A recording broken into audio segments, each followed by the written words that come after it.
Here at John Banks, we appreciate that it's probably harder than ever to choose your next car.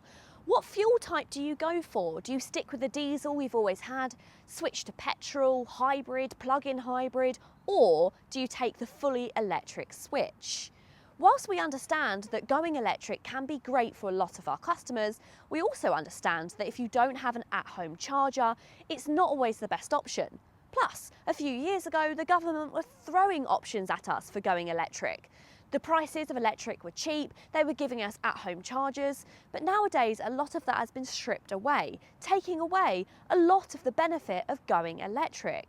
So what if you want the benefits of an electric car, which is quiet, serene, and also is better for the environment, but you don't have the ability to be able to charge at home, or it's just not the right time to go electric?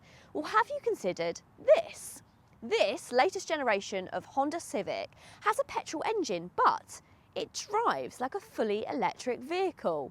I've piqued your interest, right? Well, what if I told you that the Abarth 500e wasn't the first electric vehicle to have fake engine noise? Hi guys, I'm Tish and welcome back to the John Banks Review channel. In today's video, I'm going to be explaining exactly what I mean about the engine changes to the latest generation of Civic, which make it drive like an electric car. But I'll also tell you everything you need to know. So if that sounds good, then please keep watching. And if you like new car reviews and car content, then hit the subscribe button.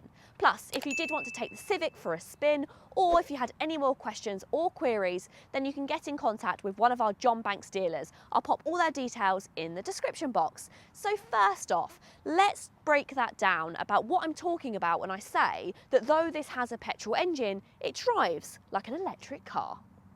I'm going to attempt to keep this as simple as possible, but inside here you'll find a 2-litre petrol engine, but it unconventionally doesn't drive the wheels, or at least not for 90% of the time.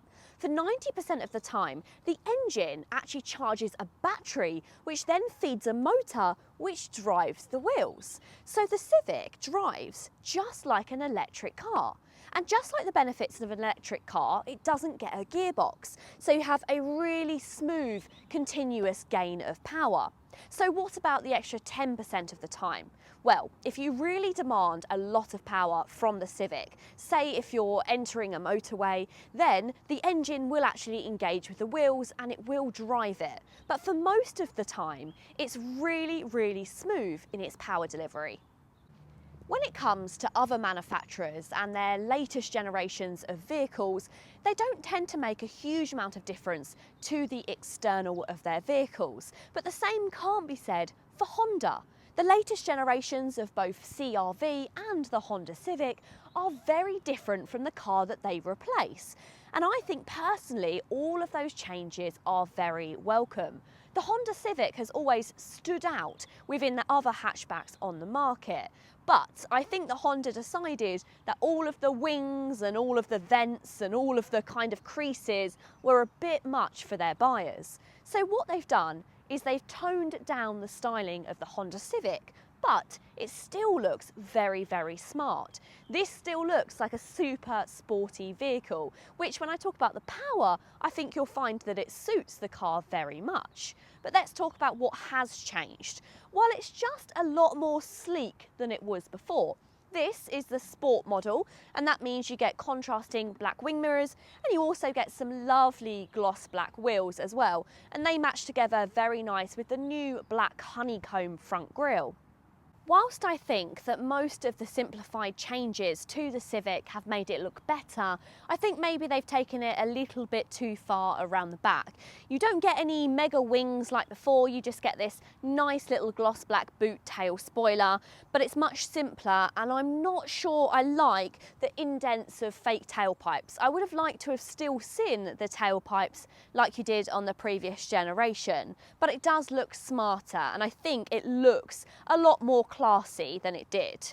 Inside the boot, surprisingly, for a coupe roofline, you get 410 litres, which I think is really impressive. It's one of the best in its class. Bigger than the Ford Focus, bigger than, of course, things like the Golf, but it does lose out very slightly to the really impressive Skoda Superb, which has been class leading for a long time now. I do like how usable this boot is though. You've got a really usable area, you've got hooks for your luggage, you've got 12-volt charging points, and you've also got this very cool pull across parcel shelf. I'm not really sure what that parcel shelf does. I think it stops you from being able to see into the boot because, let's face it, you're not going to be putting anything in there. But you do actually have a tinted rear window, so you can't see much in it anyway. I'm not sure if that's kind of really adding anything, but it's handy and it's better than having a parcel shelf which gets in the way. There is a bit of a boot drop, so if you don't have the best mobility, it may be a little bit difficult getting items in and out, and unfortunately you don't have an electric boot, which is no problem for those of us that do have good mobility, but unfortunately if you did need access to the boot, then you may need to be looking at aftermarket options, which is usually pretty easy to do. A good highlight, however, is the fact that despite this has a raked roofline, you still get a rear wiper.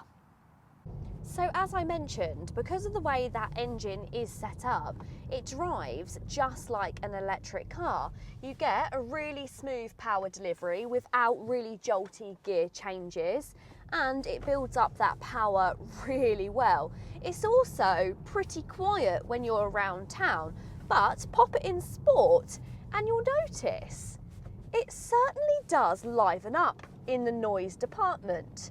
So as I mentioned at the start, it's not just the Abarth which gets fake engine noise. Honda couldn't build a Civic, even in its non-R form, and have something which was just really quiet, because that's not what Civic owners want. Civic owners want something with a sporty personality. So, as you heard, you have that gear change, but that gear change isn't real, and it takes you a little while to understand what the car is actually doing. But essentially, the car is calculating where you would have a shift in your gears, and it's putting it in, not only through sound, but you can also feel it as well. The car almost pulls back very slightly to give you the illusion of a gear change, which is quite nice, I think, because a lot of the time in electric vehicles, some people may find that they're so quiet they make them feel a little bit queasy. It's something in our brain which, when we hear gear changes, we hear engine noises, we know we're in a vehicle, and when that's taken away, you can sometimes feel a little bit sick. But with the Honda Civic having that fake noise, it means that you don't have any of that queasiness. But it's all well and good having noisy engine sounds, but it kind of has to have the personality in the steering and engagement that matches with that sound, because otherwise it's just a lot of noise and nothing really to back it up. Well, the good news is that the Honda Civic is really good to drive. And once again, I say that I love the fact that Honda understand that that's why people go for a Civic. They go for a Civic because they want something which is focused more on driving engagement. And that means the steering is really well weighted. It's really, really good in corners. It sticks to the road, but also it's quite refined. So that's the thing with this car. It does have a really adaptive personality. Sure, it can be brilliant around the back roads. You can throw it into corners and that engine sound lights up and it makes you feel like you're in a much sporty car. But if you pop it into economy instead, then the engine noise is almost completely taken away, other than the noise that you can hear outside from the tyres. And the personality of the car changes as well. The steering becomes a little bit lighter, it's a little bit easier to handle around town, and also it just feels a lot gentler around bumps. The Honda Civic in general is quite a nice car when it comes to driving comfort, but once it's in eco, everything's a little bit softer. It's just very, very nice, and I love that it has so many personalities. And those really nice changes aren't just on the outside. The inside of this car has had some really nice upgrades, but it still feels really familiar. You get that very nice low-seated position in the Civic, which gives it a sporty feel. Everything is still very driver focused and intuitive, but it's had a fresh new look. You've got this gloss black dashboard with this chrome honeycomb along the centre. That matches with the front grille on the front of the car, but this houses your air vents. It's just a bit different to all these other competitors on the market. These seats, because this is the entry-level model, although no versions of the Civic are particularly entry-level, you get cloth down the centre and then you've got leatherette on the outside. You've also got a leather-wrapped armrest and you've got a leather steering wheel with some light grey stitching. It's very subtle in here, it's not in your face, but I really like that. It feels quite executive, but still quite sporty. It's really easy to use a lot of the systems in the Civic because they've kept loads of buttons, which is really nice. You've got physical buttons on the steering wheel, you've also got buttons down the side of the steering wheel, and you've got physical climate control dials. These are really lovely. You've got heavy weighted chrome dials, which are super easy to use when driving, as well as shortcuts for your heated seats. The touchscreen does sit kind of on top of the dashboard, which isn't my preference. It is slightly into your line of vision. I would have preferred if it was integrated a bit more, but this does mean when you're using satellite navigation, you don't need to move your eyes far off the road to be able to see where you're going. This system is very good. It's been modernised over outgoing Hondas, but it still feels a little bit dated when you compare it to other vehicles on the market from other manufacturers. It's not quite as technical, but I think that's going to actually suit people. Down here you've got two USB-C chargers as well as a 12-volt charging point, and you've got some wireless charging on the latest generation of Honda Civic, which is great news if you've got an Apple phone because Apple CarPlay is wireless. But if you are using Android Auto, then unfortunately you're still going to need to plug it in to be able to work it.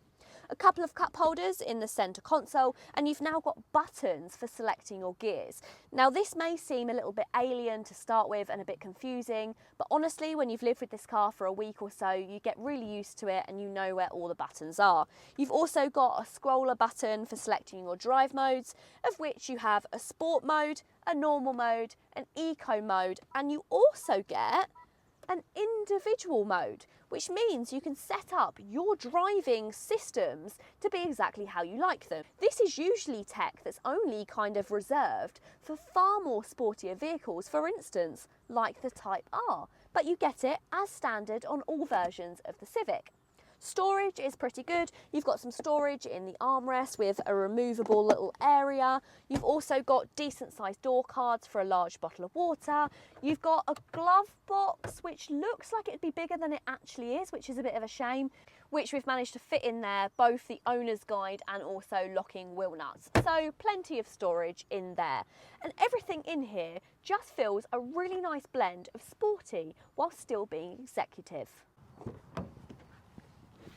The thing with sporty shaped cars is they never fare that well in the back. So is that the same with the Honda Civic? Actually, no.